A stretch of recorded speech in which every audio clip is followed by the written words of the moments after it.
जिसकी पेशानी पे शम्स और आंखों में तारों की जिया थी, वो कैसे बुझ गया जिसे जमाने की दुआ थी। शहनाई तो तेरी फिर भी सुनी जाएगी, लेकिन कुछ तेरी जरूरत हमें इसके भी सिवा थी। सारे हिंदुस्तान में सुबह बनारस बहुत मशहूर है। यहां पू फटते ही मंदिरों की घंटियों और मंत्रों की गूंज सुनाई देती है। वाराणसी यानी काशी, इस शहर को हिंदू मजहब के मानने वाले लोग बड़े ही एहतराम और अकीदत की नजरों से देखते हैं। हिंदुस्तान ही नहीं, सारी दुनिया के हिंदू मजहब को मानने वाले जिंदगी में कम से कम एक बार यहां आकर गंगा नदी में पानी नहाना चाहते हैं, क्योंकि गंगा नहाकर भगवान काशी विश्वेश्वरा के दर्शन किए जाएं तो उनकी जिंदगी के सारे गुनाह माफ हो जाते हैं। गंगा नदी के किनारे इतने घाट और मंदिरें हैं, अगर एक एक मंदिर का बगौर जायजा लें तो उनकी पूजा और आरती वगैरह लेने तक हमें कुछ दिन लग ही जाएंगे। यहां हिंदू मजहब के मानने वाले अपनी मन्नतें मुरादें लेकर आते हैं और कुछ लोग मन्नतें मुरादें पूरी होने के बाद चढ़ावा चढ़ाने के लिए आते हैं। यहां का शिवलिंग सारी दुनिया में मशहूर है। अकीदतमंद इसे एक बार देखना जरूर चाहते हैं। कुछ लोग मरे हुए लोगों की अस्थियां गंगा की नजर करते हैं और कुछ लोगों की आखिरी ख्वाहिश होती है कि मरने के बाद उनको गंगा घाट पर जलाया जाए। यहां पर उनकी लाशों को जलाया जाता है। यहां की मंदिरें अकीदतमंदों से हमेशा भरी रहती हैं।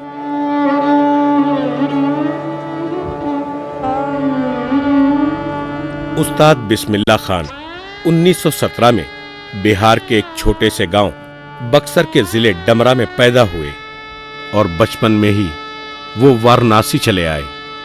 ये हैं बिस्मिल्लाह खान के मामू और उस्ताद अल्लाह बख्श, जो विश्वनाथ मंदिर के शहनाई नवाज थे। उन्हें देखकर ही बिस्मिल्लाह खां को शहनाई बजाने से दिलचस्पी पैदा हुई और दूसरी तरफ यहाँ के मजहबी माहौल ने भी उनके शौक को जिला बख्शी और इन्हीं गलियों में खेल कूद कर बिस्मिल्लाह खान बड़े हुए।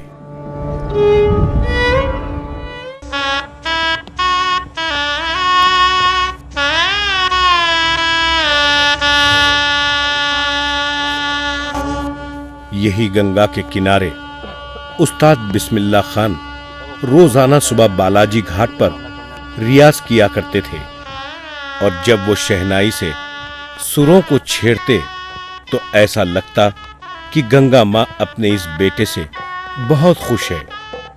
यही है वो बालाजी घाट जहां बिस्मिल्लाह खान सुबह में सूरज निकलने से पहले रियाज करना शुरू करते और घंटों यहां शहनाई बजाते। यहां के लोगों का कहना है बिस्मिल्लाह खां को बालाजी घाट बहुत ही पसंद था। बाज वक्त वो शाम के वक्त भी यहां चले आते और गंगा में डूबते सूरज को देखते।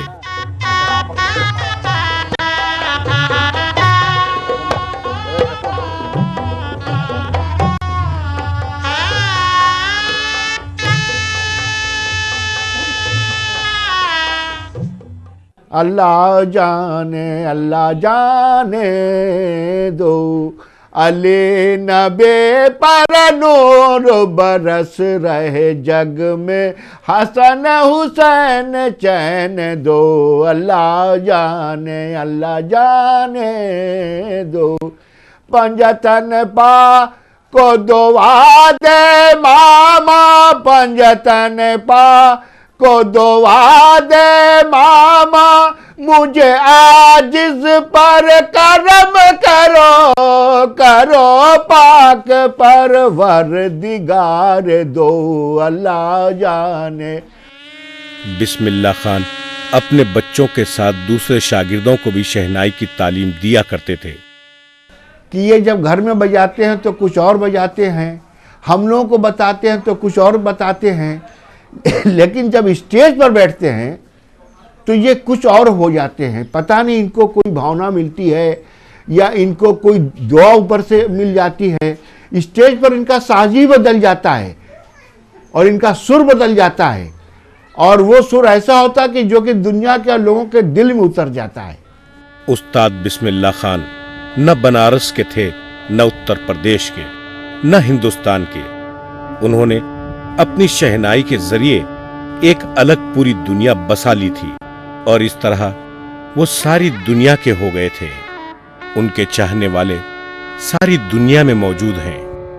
हिंदुस्तान से लेकर यूरोप तक, यूरोप से लेकर अमेरिका तक, पूरी दुनिया में गए बजाए हैं। जापान वगैरह और काबुल वगैरह सभी हम लोग गए उनके साथ में। लेकिन कुछ प्रोग्राम ऐसा है कि जो कि यादगार प्रोग्राम है बिस्मिल्लाह खान साहब के लिए और हम लोगों के लिए। मिसाल के तौर पे तानसेन समारोह ग्वालियर में बिस्मिल्लाह खान साहब का प्रोग्राम हो रहा है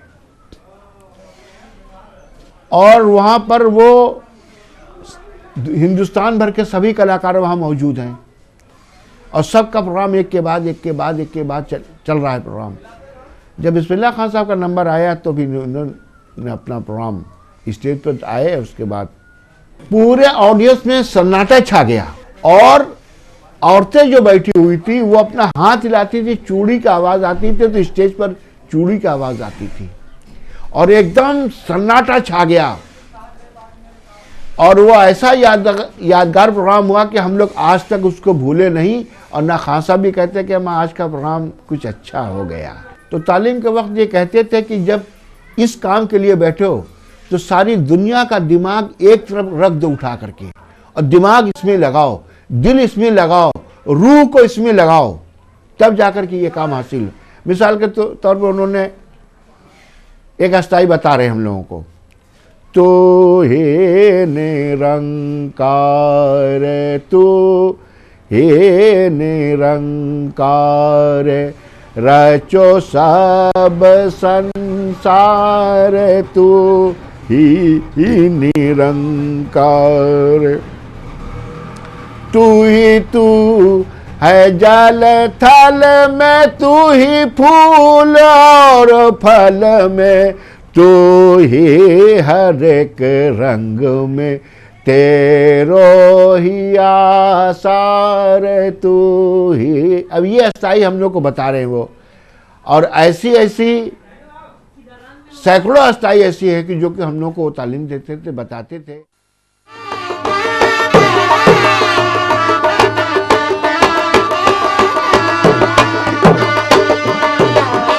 खान साहब में जो सादगी थी, जो बनारसीपन था, जो बनारसी अल्हड़ता, बनारसी मस्ती, बनारसी मौज, जो उनके बात में, व्यवहार में और उनके संपूर्ण जीवन में जो देखने को मिला है, वह बहुत कम कलाकारों में मिला है। वह जीते किसी और रूप में हैं और दिखावा किसी और रूप का करते हैं, लेकिन खान साहब के जीवन में कोई परिवर्तन नहीं था। उन्होंने कोई दिखावा किया ही नहीं। जैसे वह घर में रहते थे वैसे ही वो बाहर रहते थे, जैसे घर में बोलते थे वैसे ही बाहर के लोगों से बोलते थे। उनमें कहीं ऐसा एक बार भी कोई ये नहीं कह सकता कि खान साहब घर में मिले थे तो उनका व्यवहार ऐसा था और बाहर मिले तो ऐसा था। ऐसा कभी जो है प्रतीत नहीं हुआ। मुझे इसका व्यक्तिगत अनुभव है और उसमें कुछ बातों को मैं अपनी ओर से और कहना चाहता हूँ। वह अपने धर्म के प्रति भी उतने ही जो है कट्टर थे। कट्टरता से जो है उन्होंने अपने धर्म का पालन किया, पांचों वक्त की नमाज अदा की और पूरे मुहर्रम भर वो उसका प्रदर्शन करते हैं, मुहर्रम के दिन उसका प्रदर्शन करते हैं। उसमें एक जो खास जो आंसुओं का नजराना जिसे हम कहते हैं, वह जो खान साहब जो पेश करते थे, उनका आज तक जोड़ कोई नहीं ढूंढ सका है। बिस्मिल्लाह खान मुहर्रम की हर 8 तारीख को शहीद करबला को नजराना अकीदत पेश करते। मुहर्रम में बिस्मिल्लाह खान जहां कहीं होते वो बनारस लौट आते और अपनी गली से नोहे बजाते हुए करबला मैदान तक जाते। आज भी इस रिवाज को उनके फर्जंद और दूसरे शागिर्दों ने बरकरार रखा है। इस जुलूस में बिला लिहाज मजहब व मिल्लत के कसीर तादाद में लोग शरीक होते हैं।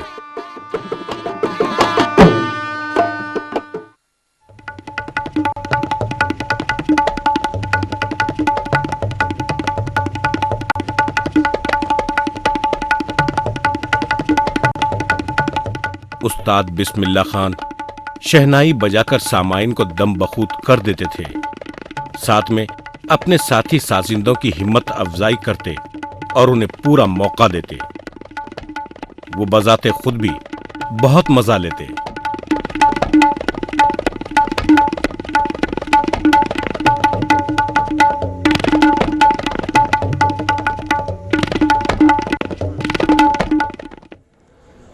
वे मध्य लय की सभी तालों में बहुत ज़्यादा रस लेते थे, जैसे धिन ना धिन धिन ना तिन ना धिन धिन ना धिन ना तक धिन धिन धिन ना ना तिन ना। इसके ऊपर वो कहीं कहीं से किसी भी मात्रा से उठना और बहुत अच्छे अच्छे ढंग से सम पे आना, बहुत अच्छे अच्छे बोल बनाव करना। जैसे एक ताल है धिन धिन धा त्रकतु ना कत्ता धागे त्रक धिन ना धिन धिन धा त्रकतु ना कत्ता धागे त्रक धिन ना। और तीन ताल तो उनका था ही, वो भी थोड़ा सा मध्य से कम लय में उठाते थे। धा धिन धिन दा धा धिन धिन दा धा तिन तिन ता ता धिन धिन दा। और उसी को धीरे धीरे बोल बढ़ाव करते करते और लय को बढ़ाते हुए धिन धिन दा धिन धिन दा धिन धिन दा धिन धिन दा धा धिन धिन दा धा धिन धिन दा। और बीच बीच में तबला वादक को भी बजाने का बहुत अच्छा मौका देते थे। बार बार अच्छी अच्छी बातें तबले से निकलवा लेना, अपने शहनाई के बीच बीच में अच्छे अच्छे बोल बजवा लेना। और उनके साथ बहुत जो खुले अंग के तिन तिन ना तक धिन धिन ना धीरे धीरे कर धाति धातु ना कति धागे ना धागे दिन ना ति धागे ति धा ना कत गदर करत दादर करत दा धा धा धा धा दादर करत दादर करत दा धा धा धा धा गदर करत दादर करत दा धा धा धा धा दिन दिन दा धा दिन। इस तरह की चीज़ें ज़्यादा सूट करती थी। तो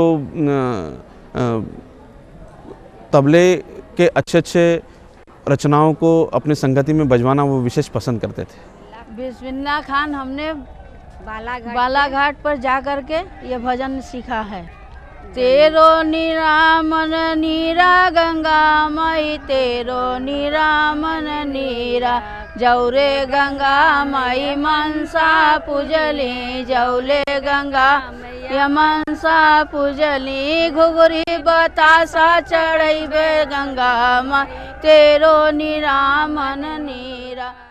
हमारी मुलाकात इन ज़ईफ औरतों से हुई जो बिस्मिल्लाह खान को बजाते हुए सुन चुकी थीं और उनसे कुछ सीखा भी था।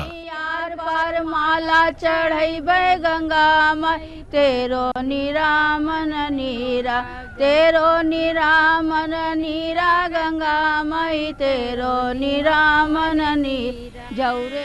उस्ताद बिस्मिल्लाह खान ने लोकगीत हों या शिव भक्ति गीत या गंगा माँ के लिए गाए जाने वाले तराने, इन सभी को पहले तो अच्छी तरह सुना, उसके बाद उन्हें ऐसे ऐसे सुरों में ढाला। फिर शहनाई के जरिए जब प्रोग्राम में पेश किया तो लोगों की आंखें हैरत और ताज्जुब से फैल गईं। वो कहने लगे कि ये कैसा कलाकार है। सा ग म प द प ग म रे सा, बाट चलत मोहे चुनरी रंग डाली, बाट चलत मोहे चुनरी रंग डाली। ये बंदिश थी और ये बंदिश का पहला माने लाइन थी। तो सितार की बहुत सी चीज़ें जो मीड़ का काम है और जो हमारे पर्दों पर जो काम किया जाता है वो पूरा शहनाई में हूबहू उतार देते थे। उसी तरह से वैसे ही उन्होंने अपने शहनाई में उतारा। और सितार ही नहीं, वो तो जितने भी वाद्यों के संग बजाते थे सरोद के साथ, तो वो उसी तरह से तंत्र वाद्यों के पूरा का पूरा काम वो शहनाई पर कर लेते थे। तो ये उनकी अपनी विशेषता थी। ये उनकी साबिक वजीर आज़म राजीव गांधी, कांग्रेस की सदर सोनिया गांधी, बाला साहब ठाकरे, चिरंजीवी, सुब्बीराम रेड्डी, अमिताभ बच्चन जैसी सियासी और फिल्मी शख्सियतों से उनकी मुलाकात थी।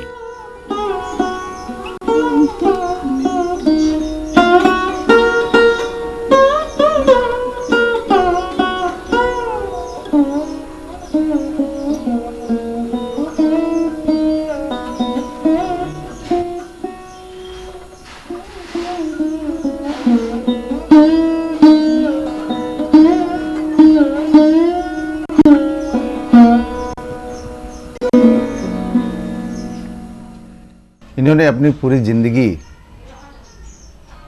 बचपना, जवानी और वृद्धावस्था, सारी चीज़ें इन्होंने संगीत के लिए समर्पित कर दिया।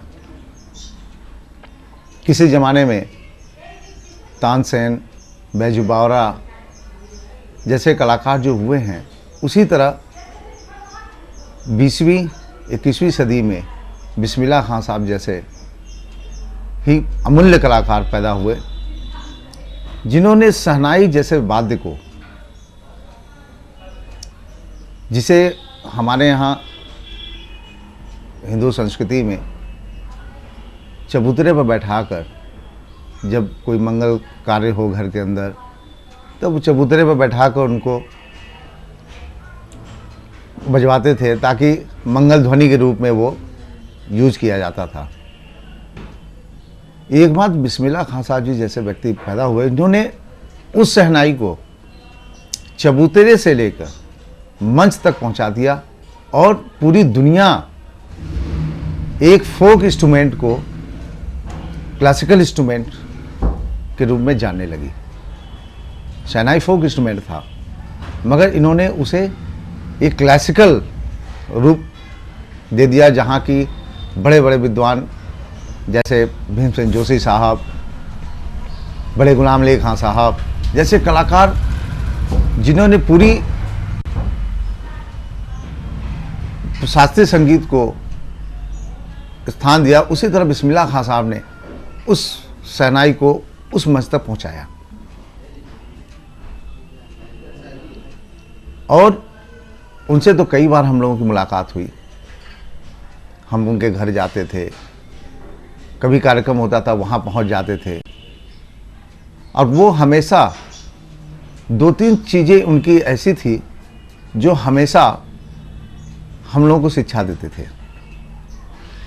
सबसे पहला शिक्षा उनका ये था कि ज़िंदगी में कभी भी अगर एक इंसान हो तो कभी भी बद्दुआ किसी का मत लेना, चाहे वो बच्चा हो चाहे बूढ़ा हो, किसी चीज़ से। जानवर के प्रति भी आपका प्रेम होना चाहिए, पेड़ पौधों के प्रति प्रेम होना चाहिए, और इंसान तो इंसान है, ईश्वर जिसे ईश्वर ने बनाया है उसके प्रति तुम्हारा क्या समर्पण है, ये इसकी शिक्षा वो देते थे। भाईचारे की शिक्षा देते थे। वो ये कहते थे कि न हिंदू है, न मुसलमान, न सिख, न ईसाई। संगीत एक ऐसी विधा है जिसके अंदर न जात पात देखा जाता है, न ऊंच नीच देखी जाती है। और इतनी बड़ी शिक्षा कि जिस समय वो प्रोग्राम करते हैं, बगल में हिंदू बैठा हुआ है, मुसलमान बैठा हुआ है, सिख बैठा हुआ है, ईसाई बैठा हुआ है, मगर इतनी तन्मयता हो जाती है कि उस समय लोग भूल जाते हैं कि हम किस धर्म के हैं। पहला तो उन्होंने धर्म को एक कर दिया, दूसरी संगीत को उन्होंने एक कर दिया, मानव जाति को एक कर दिया। उस्ताद बिस्मिल्लाह खान के प्रोग्रामों में बड़े बड़े उस्तादों ने हिस्सा लिया, जिसमें पंडित रविशंकर, मंगलम पल्ली, बाला मुरली कृष्णा जैसे बड़े बड़े उस्तादों ने संगत की और उनकी शहनाई बजाने के फन की तारीफ की, और प्रोग्राम के बाद में कहा कि बिस्मिल्लाह खां के साथ संगत करके उन्हें बड़ा फख्र महसूस हो रहा है।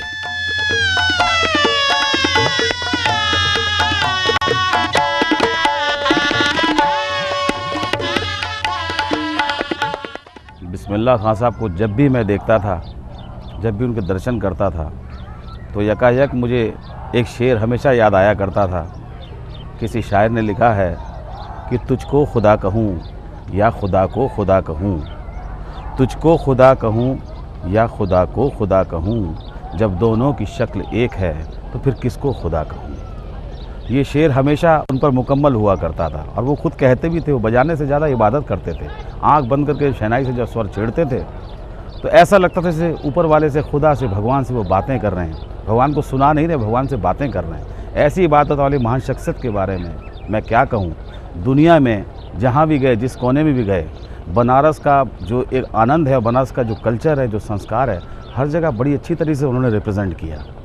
और आज जहाँ भी दुनिया में हम लोग किसी भी कोने में जाते हैं तो जब भारत का नाम आता है, बनारस का नाम आता है, तो तो यकायक लोग वहाँ ज़रूर पूछते हैं बिस्मिल्लाह खां साहब इतने जो ग्रेट शहनाई वादक थे, ऐसी शख्सियत बनारस में रहती थी और आप बनारस से आए हैं, बनारस गए हैं, वहाँ सुना है, तो ऐसे बनारस को रिप्रेजेंट करना सचमुच एक सच्चे कलाकार की अगर कोई पहचान थी वो थे स्वर्गीय बिस्मिल्लाह खां साहब। उस्ताद बिस्मिल्लाह खान को कितने अवार्ड्स मिले और कितने तौसीफनामे और कितनी जगहों पर सत्कार और सम्मान मिला।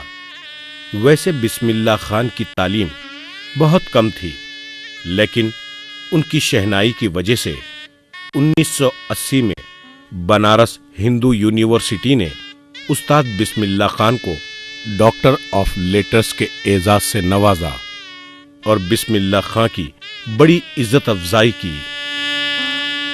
कि जीवन का मुझे सबसे बड़ी बात ये लगती थी कि हम लोग को जो शिक्षा उनसे मिलती थी, इतने बड़े आर्टिस्ट पूरा विश्व में दिखाई नहीं देते हैं जो वो मतलब काम किए हैं।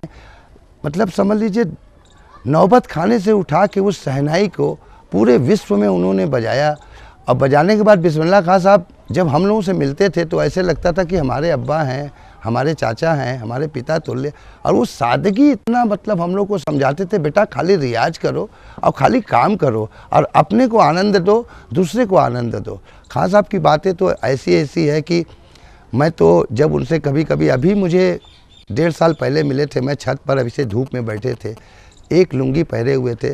बिस्मिल्लाह खां साहब करे बेटा तुम्हारा भी बहुत अच्छा चल रहा है। फिर मैं उनसे सीखने गया था और सीख सीख के ऐसा ऐसा मुझे आशीर्वाद उन्होंने दिया है कि मैं तो, कई लोग पूछते थे कभी कभी कोई कॉन्फ्रेंस में कि बिस्मिल्लाह खां साहब का प्रोग्राम कैसा लगा, तो मैं बोलता था खां साहब का प्रोग्राम, मैं तो प्रोग्राम सुनने नहीं गया था, मैं तो भगवान से मिलने गया था।